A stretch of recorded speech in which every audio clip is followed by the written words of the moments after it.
Dios les bendiga. Vamos a orar para iniciar. Nuestro buen Dios y Padre, nuestro Señor Jesucristo, bendito sea tu nombre. Gracias te damos porque nos permites reunirnos en este lugar para estudiar tu palabra, para comprender más sobre el Evangelio de Jesucristo y sobre el alcance de tu gracia. Gracias que nos ha alcanzado a nosotros y que has tenido misericordia, que ha resultado irresistible para nosotros, Señor, venir a ti, acudir a tu llamado. Gracias por la obra que has hecho en cada vida, en cada uno de nosotros, por la obra que continúas en nosotros por medio de tu Espíritu Santo y porque nos renuevas cada día, nos ayudas a crecer según la imagen de nuestro Señor Jesucristo en tu palabra. Nos ayudas a conducirnos como hermanos en Cristo, a saber cómo conducirnos en la iglesia. Para eso estamos aquí, Señor, porque queremos rendir nuestra vida en obediencia a tu palabra y en darte una mayor adoración según tu voluntad, según tú te has revelado en las Escrituras. Ayúdanos a comprender cómo nosotros debemos responder a esta gracia y al llamado del Evangelio. Que sea de mucha edificación para nuestra vida y que esta doctrina sea de gran importancia para nosotros, como ha sido de gran importancia para otros hermanos en la historia, Señor, para otras iglesias que nos antecedieron, que defendieron esta doctrina y que nosotros en igual espíritu, en igual manera, Señor, podamos defenderla, creerla, vivirla. En el nombre de Jesús, guíanos por tu Espíritu. Amén.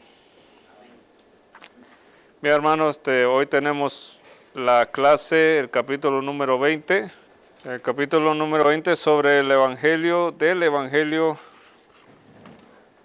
y del alcance de la gracia. Me gustaría que iniciáramos, hoy vamos a explorar este tema que es fundamental para nuestra fe, el mensaje de la salvación a través de Jesucristo, que es el Evangelio, y la gracia, que es el medio por el cual Dios nos salva y nos transforma. La importancia de esta clase la he dividido en 4 puntos que les quiero mencionar. Es la importancia del Evangelio, la importancia de la gracia, la importancia de la Biblia. 3 puntos, y vamos a analizar algunas preguntas que tengo que hacer. Pero me gustaría que antes de profundizar en esto podamos leer los 4 párrafos que se resumen en el capítulo 20 de la Confesión de Fe de Londres, que estamos estudiando. ¿Quién es voluntario para leer el párrafo 1, hermana? La acción del Evangelio a los pecadores, hecha en muchas ocasiones y en muchos lugares, con la adición de promesas y preceptos para la obediencia que ésta requiere de las naciones y personas a los cuales es concedida. Proviene solo de la voluntad soberana y el beneplácito de Dios, no teniéndose en virtud de promesa alguna hecha a aquellos hombres que mejoren debidamente sus habilidades naturales en virtud de la luz común recibida aparte de esta revelación, lo cual nadie nunca hizo ni puede hacer. Por lo tanto, en todas las edades, la predicación del Evangelio ha sido concedida a personas y naciones con gran variedad en cuanto al alcance o limitación de esta, conforme al consejo de la voluntad de Dios. Sí, la revelación del Evangelio a los pecadores proviene solo de la voluntad soberana y el beneplácito de Dios. ¿Qué entendemos por beneplácito? Beneplácito. Su voluntad. ¿Qué otros términos? Sí, algo que le complace, en lo que Él se complace, su determinación, su propósito, su decreto, proviene solamente de su voluntad soberana, y eso contradice y ataca nuestro libre albedrío. Nuevamente. Y les repito, la confesión se termina de desarrollar en 1689. Fue un periodo de 45 años que estos hombres trabajaron en esto.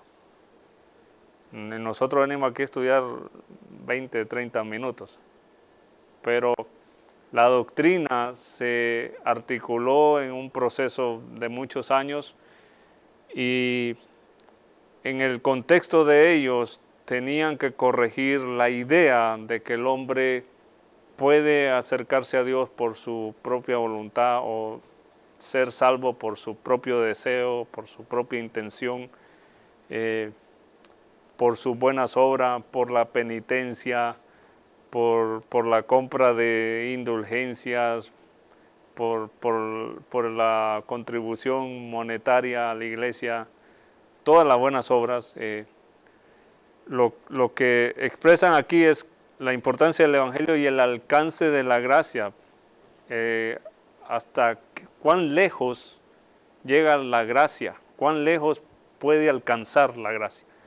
Entonces, la discusión era de que sí se requiere gracia, pero hasta cierto punto, porque de aquí en adelante el hombre también tiene que aportar. Entonces, la discusión era cuán lejos alcanza la gracia. Si queda a medio camino, entonces yo tengo que avanzar y tener un encuentro con Él, o me sobreabunda, me sobrepasa todo entendimiento y sobrepasa toda buena obra. Entonces, cuán lejos alcanza su gracia. Y no solamente para salvación, sino que la gracia misma nos somete a Cristo, la gracia misma nos ayuda, nos sostiene. La gracia misma es lo que hace que el creyente persevere hasta el final. Entonces, cuán lejos es el alcance de la gracia. Y por eso abordaban los dos asuntos. El asunto no es solamente la predicación del Evangelio, el asunto en discusión es la gracia. Si es media gracia y tienes que colaborar, o es completa la obra. Todo es por gracia.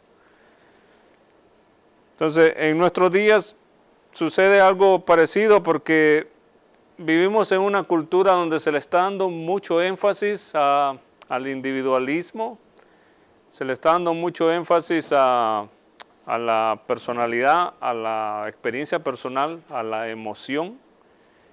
Las verdades bíblicas vienen a ser como irrelevantes, se le está dando más importancia al individuo, por lo cual creen que la fe es basada en la experiencia de cada uno y no como una verdad absoluta, que la santidad o la adoración a Dios tiene que ver basado en tu propia verdad, como que cada quien tiene su propia verdad y no como una verdad absoluta. Entonces, el ataque es contra la verdad absoluta de la Biblia, de la palabra de Dios. Nosotros creemos que la palabra de Dios es verdad absoluta y no depende de lo subjetivo, del pensamiento propio de cada individuo. Es decir, porque muchas veces se nos dicen, bueno, eso es lo que tú piensas, bueno, eso es lo que tú sientes, pero yo he vivido otra experiencia con mi Dios.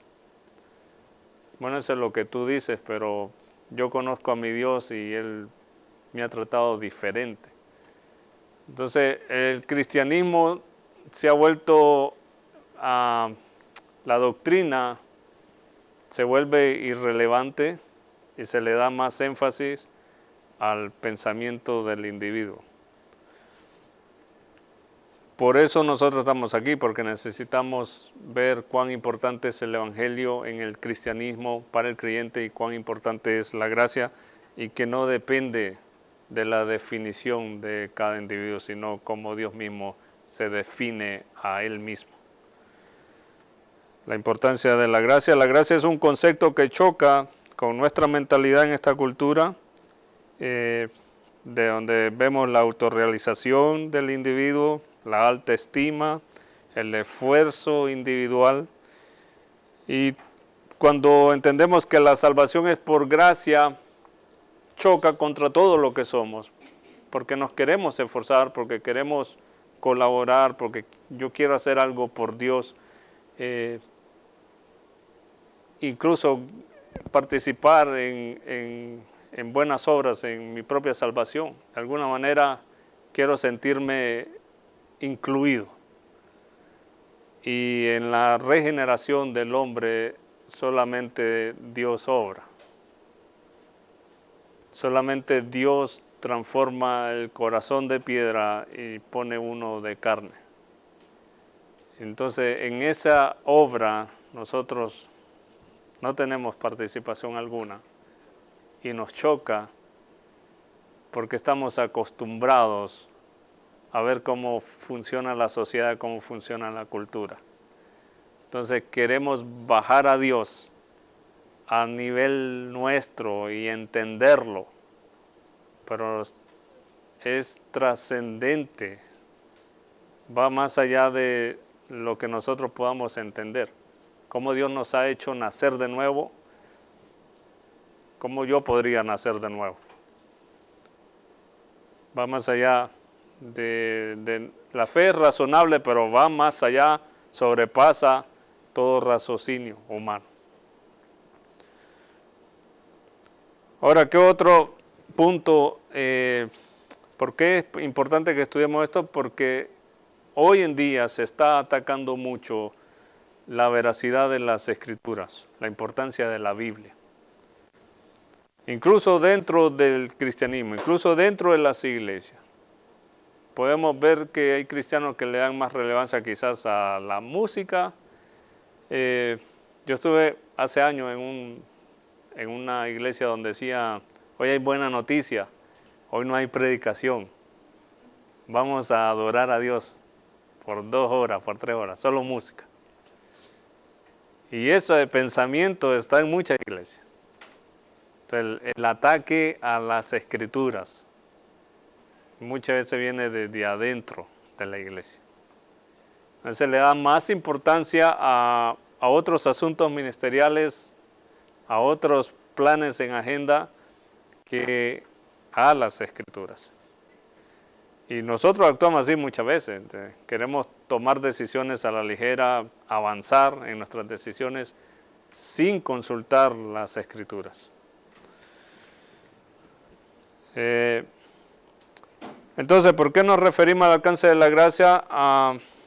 ¿Qué tan lejos puede alcanzar la gracia? Les quería decir esto. Vamos a leer Tito 2:11 y Romanos 5:8. Tito 2:11 y Romanos 5:8. Tito 2:11 dice así. ¿Se me hizo? Está, 2:11. Porque la gracia de Dios se ha manifestado para salvación a todos los hombres. Entonces, ¿cuán lejos llega el alcance de la gracia?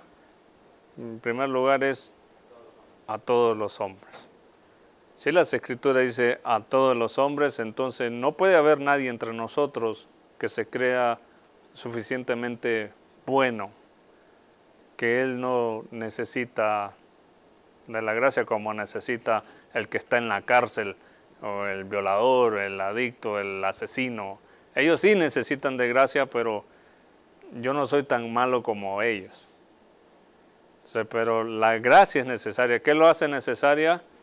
Nuestra condenación, nuestro pecado.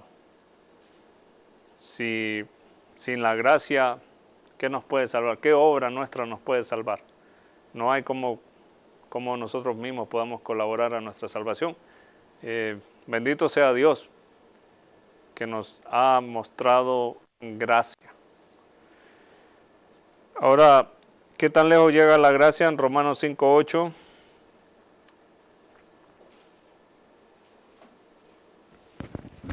Romanos 5:8.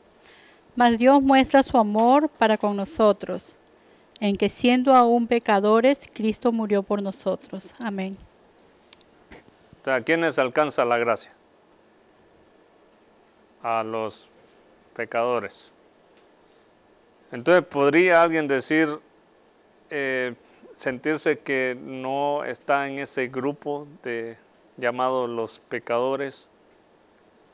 Todos estamos incluidos. Entonces, la gracia es para todos los hombres y Romanos 5:8 dice a los pecadores, y tenemos otro grupo en 2 Corintios 3:18. Nosotros decimos, o la Biblia dice que somos predestinados, ¿cierto? Sí, Efesios. Predestinados, ok. Entonces aquí cuando dice que, por lo menos en Tito 2:11 dice, porque la gracia de Dios se ha manifestado para salvación a todos los hombres. Y ahora leímos en Romanos porque estábamos todos pecadores y Cristo murió por todos los pecadores. Entonces allí yo como conjugo eso en la predestinación y ahora acá que la Biblia me dice que todos. A ver, repíteme la pregunta.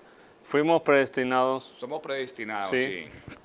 Ahora, la palabra de Dios me está diciendo a mí que es salvación para todos los hombres, Sí. aquí. Y en Romanos lo que leímos, que es para todos los pecadores. Bueno, todos son hombres. Cuando digo hombre, pues es el hombre y la mujer, ¿cierto? Y pecadores, pues todos somos pecadores. Entonces, la predestinación allí, porque aquí dice, porque la gracia de Dios se ha manifestado para salvación a todos los hombres. Entonces, ¿dónde está allí la predestinación? O sea, es una pregunta que sale por el verso que estoy leyendo. El Evangelio es un anuncio general para todos los hombres. El anuncio. La predestinación se da en la eternidad. El Evangelio es el medio por el cual Dios hace el llamado a los predestinados. Pero el anuncio del Evangelio es general, por lo cual nadie queda con pretexto o con excusa. Pero la gracia se divide, o la entendemos también en que Dios revela gracia común para todos los hombres y gracia eficaz, particular para sus elegidos. Pero el Evangelio es un medio por el cual Él revela su gracia. El Evangelio es un anuncio que nos revela el medio por el cual podemos ser salvos y nos revela que Dios ha tenido gracia con nosotros. Ahora, lo de la predestinación simplemente es una doctrina que hace énfasis en un grupo particular, el pueblo de Dios. Los hombres están sin excusa porque anunciamos el Evangelio a todos los hombres. Pero, ¿quién puede ser salvo? Nadie. ¿Por qué algunos son salvos? Porque el llamamiento Dios lo hace eficaz. Si no, ni nosotros hubiéramos podido responder al llamado. O sea, el anuncio se hace a todos, pero hay unos escogidos en ese todos. Son los que responden al anuncio. Y respondemos no porque seamos mejores, sino porque Él ha obrado en nosotros el poder y la capacidad, la fe, para que nosotros creamos y respondamos. Y Él obra en nosotros el arrepentimiento para que nosotros abandonemos nuestros pecados. Amén, es la gracia. Es la gracia.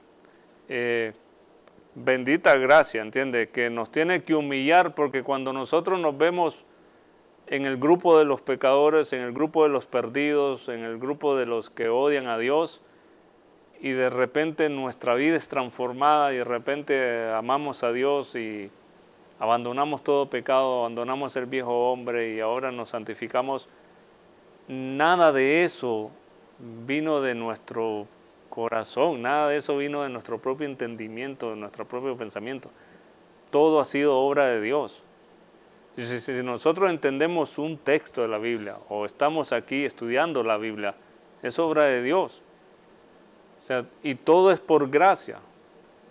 Cuando nosotros estudiamos la gracia, realmente nos tenemos que sentir pequeños porque Hermano, esta iglesia, tenemos muchos vecinos alrededor que ahora mismo están viendo Netflix o cualquier otra cosa.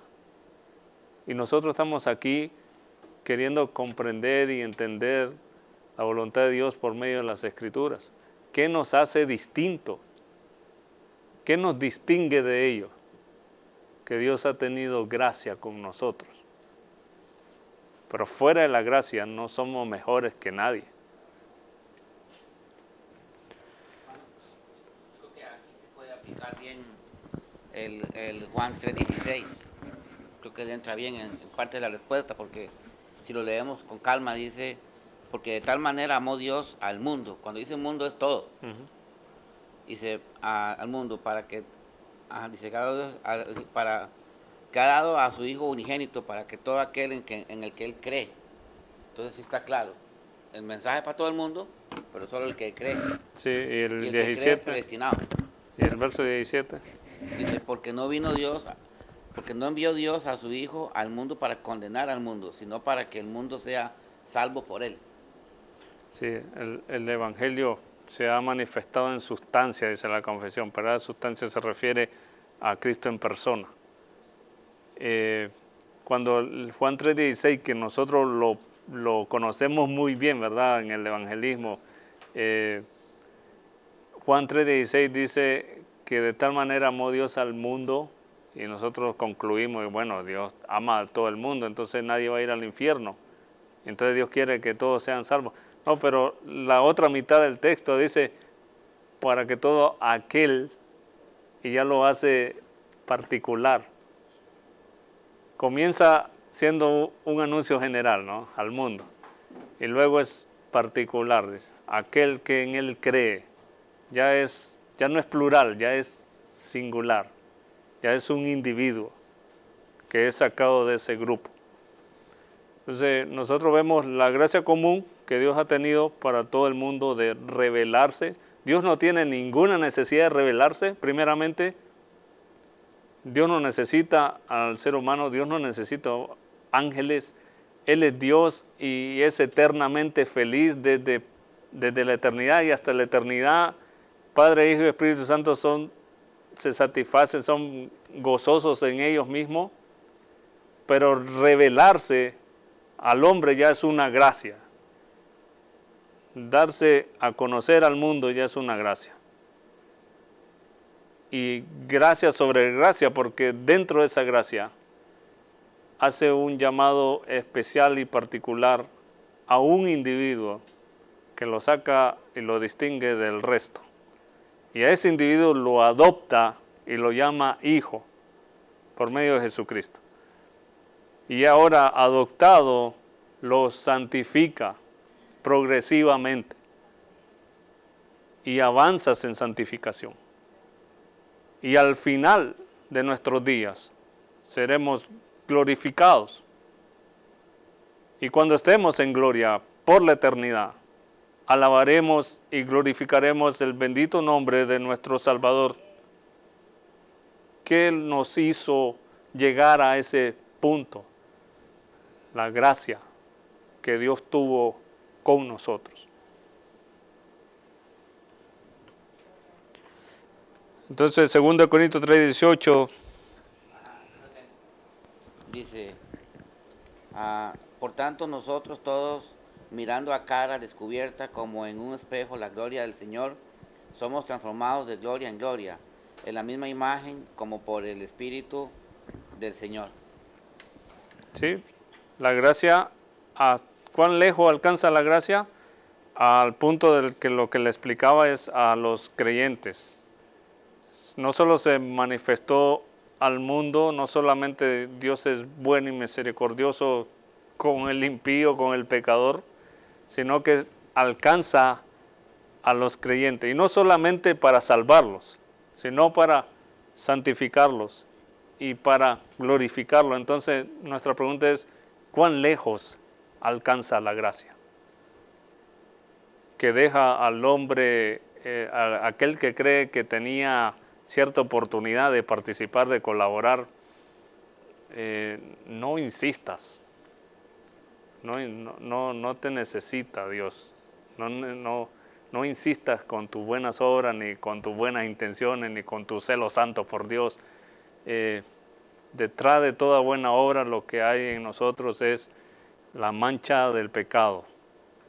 Todas nuestras buenas obras, por muy excelentes que se vean y brillantes y resplandezcan, están manchadas por el pecado y Dios no las va a tomar. Dios va a tomar la gloria y la honra que Jesucristo le dio, obedeciéndolo perfectamente, viviendo perfectamente, justamente, viviendo rectamente y sufriendo la muerte que ninguno de nosotros podía sufrir, para que Dios fuera glorificado, sufriendo bajo el castigo y bajo la ira de Dios, que ninguno de nosotros pudiera resistir. Se necesitaba al Hijo de Dios para hacer la excelencia de la redención. Lo que se necesitaba para que el hombre estuviera en paz con Dios era el mismo Hijo de Dios, entre Dios y los hombres. 100% Dios, 100% hombre. Entonces, es necedad, es terquedad de los hombres, resultado de su propio pecado, pensar que puede acercarse a Dios, pero todavía no, estoy muy joven. Otro día será. Yo sé que le tengo que dar una oportunidad a Jesús. Yo sé que me ama, yo sé que Él es bueno, pero todavía no, quizá el próximo domingo. Es arrogancia. Hermano. A veces en el versículo que dice, a los suyos vino, los suyos no le recibieron. Mas a los que le recibieron le dio potestad de ser hechos. Sí. Oye, ellos no quisieron nada. No, nadie quiere. A lo que le recibieron fue por gracia que lo recibieron. Nosotros recibimos a Cristo en un aspecto pasivamente, no activamente. Cuando nosotros decimos yo recibí a Cristo, sí, estaba en gloria a Dios, lo recibiste, pero fue pasivamente, con las manos caídas. Ni siquiera las levantaste para decirle a Dios, dame a Cristo. No levantaste nada. Dios vino y te lo dio todo. Mientras tú estabas como un bebé babiado sin hacer nada.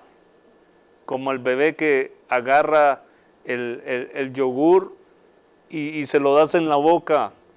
Y el bebé recibe el yogur sin hacer nada, porque el padre lo hace por él. El bebé está recibiendo algo pasivamente, no activamente, no decir con arrogancia y altivez decir yo recibí a Cristo. Yo me convertí. El contexto de ese texto es porque cuando dice yo estoy aquí a la puerta y llamo, si alguno oye mi voz y abre la puerta, entraré a él y cenaré con él. Está hablando a una iglesia que tiene a Cristo afuera. Una iglesia cristiana pero sin Cristo. Pero es una iglesia.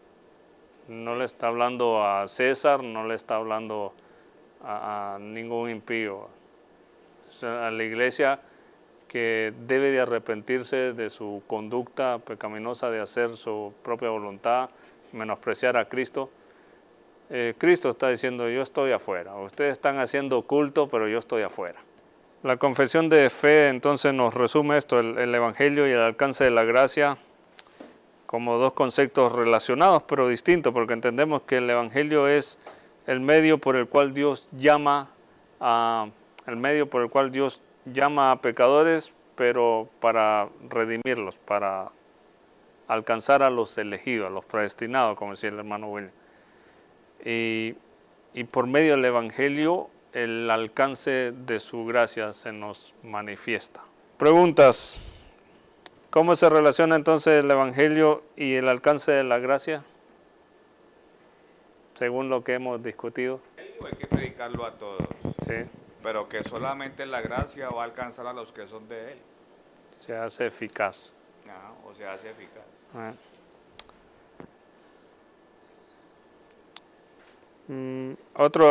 aspecto importante es que nos resalta la soberanía de Dios. El Evangelio es de Dios, dado por Dios. Y la gracia es obra de Dios, dada por Dios. Y lo hace por su beneplácito, por su voluntad soberana.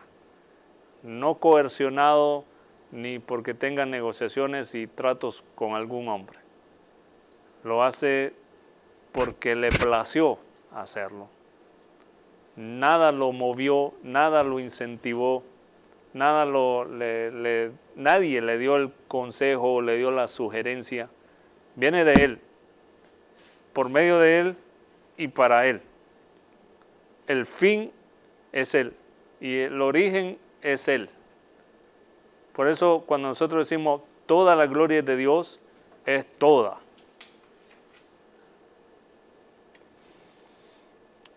El párrafo 4, si me lo leen por favor. Aunque el Evangelio es el único medio externo para la revelación de Cristo y la gracia salvadora, y como tal es abundantemente suficiente para ello, aún así, para los hombres que están muertos en sus delitos pueden nacer de nuevo, ser vivificados y regenerados. Se necesita además una obra eficaz e insuperable del Espíritu Santo sobre toda el alma para que se produzca en ellos una nueva vida espiritual, sin la cual ningún otro medio efectuará su conversión a Dios. Vemos que el Evangelio es una obra de la Trinidad de Dios. Y vemos la Trinidad implícita. Nosotros no hacemos separación de la Trinidad.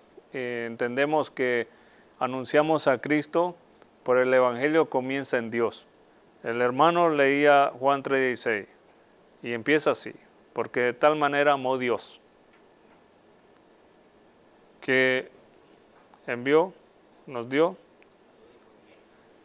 ¿verdad? Para que todo aquel que en Él crea, y allí está implícito la obra del Espíritu Santo. Que es lo que el párrafo 4 dice: se necesita la obra eficaz e insuperable del Espíritu Santo, sobre toda alma, para que se produzca en ello una nueva vida espiritual, sin la cual, sin la obra del Espíritu Santo, sin la eficacia del Espíritu Santo, ningún otro medio efectuará su conversión a Dios. Se necesita que el Espíritu Santo haga eficaz el llamado que Dios nos está haciendo. ¿Y qué es lo que nosotros notamos cuando se nos predica el Evangelio? Es resistencia, oposición. Eso es lo que sale de nosotros: rechazo, incredulidad,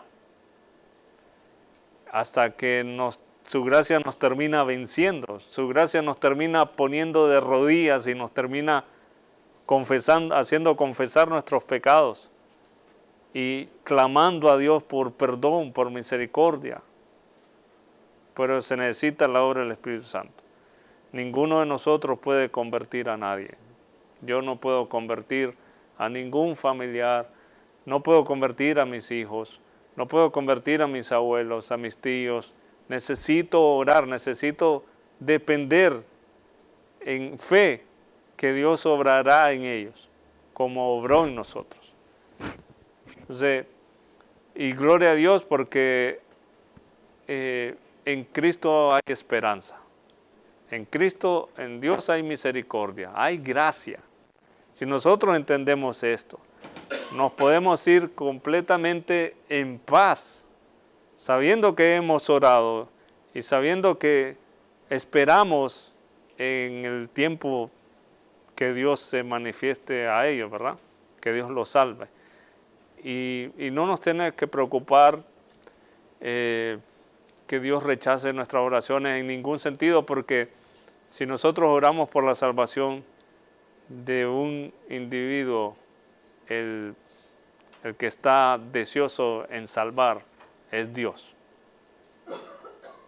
El que ha mostrado, el que se ha revelado como un Dios de gracia, como un Dios de misericordia, un Dios de bondad, que hace misericordia a millares, Él se ha revelado. Nosotros oramos basado en lo que Él mismo ha revelado del mismo. Nosotros decimos, Señor, conozco que eres misericordioso, conozco que eres un Dios de gracia, coloco a mi familia en esta oración para que te acuerdes de ellos, ten misericordia de ellos, sálvalos, tráelos a ti porque nadie se puede salvar por sí mismo, atráelos, arrástralos a ti, efectúa en ellos, por medio de tu Espíritu Santo, salvación, efectúa en sus corazones fe, arrepentimiento, porque todo esto proviene de Él, de su beneplácito. Entonces, esa es una manera de que nosotros entendamos las doctrinas, porque muchas veces nosotros hemos orado de esta forma sin ni siquiera tener ningún conocimiento de doctrina. Pero cuando vamos de rodillas, como dijo alguien, cuando estamos de rodillas, todos somos calvinistas. Todos dependemos de la soberanía de Dios. Pero cuando estamos de pie creemos que nosotros tenemos libre albedrío y todas esas cosas, ¿no? De rodillas estamos completamente desarmados dependiendo de Dios.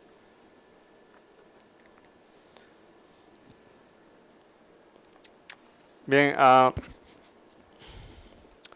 Biblia enseña, hermanos, que la gracia de Dios garantiza la seguridad eterna de los creyentes.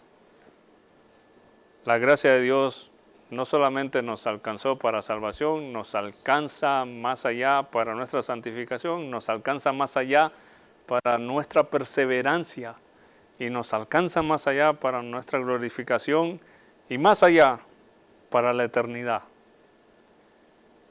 Entonces, cuando comprendemos la gracia sobreabundante de Dios, no hay lugar para que nuestros pensamientos comiencen a formular 1000 maneras de salvarme, mil maneras de acercarme a Dios.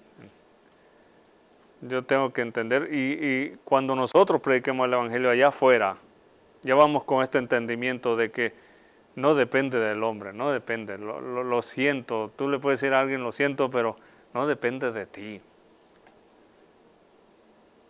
No depende de ti. Es una mala enseñanza que ha surgido de los púlpitos de diferentes iglesias, darle la soberanía al hombre. Y quizá no nos atrevemos a decir que el hombre es soberano, pero sí llegamos al punto de decir que es autónomo, que es independiente. Y no. Entonces estamos claros hasta aquí la importancia del Evangelio, la importancia de entender el alcance de la gracia. Es una doctrina que se discutió en un contexto donde la mayoría creía lo que se conoce como arminianismo, que le da énfasis, poder al individuo. Entonces convierten a Dios en un ser impotente para salvar a menos que el hombre se lo permita. Y impotente para salvar porque Él solamente se conforma con ver cómo millares y millares van al infierno y Él no los puede salvar porque no se lo permitieron. Él los quería salvar, pero no pudo. Entonces, ponemos, como decía alguien, la carreta al frente y los caballos atrás, invertimos el orden de las cosas. Realmente nosotros entendemos que hemos venido a la fe y entendemos que hemos venido a arrepentimiento porque Dios obró en nosotros. Porque anticipadamente, antes de la fundación del mundo, primeramente nos predestinó y cuando empezó a obrar en nuestra conversión, nos regeneró internamente una obra espiritual poderosa del Espíritu Santo donde nosotros no podemos llegar a la profundidad de un corazón, pero la gracia sí, y ese es cuán lejos llega la gracia, a lo más profundo del corazón del individuo. Entonces solamente la predicación del Evangelio puede manifestar, puede revelar esta gracia para los pecadores. Y por gracia pueden comprender, entender que el Señor los está llamando. Pueden ver su propio pecado, arrepentirse. Por eso estudiamos estos dos conceptos: el Evangelio y el alcance de la gracia.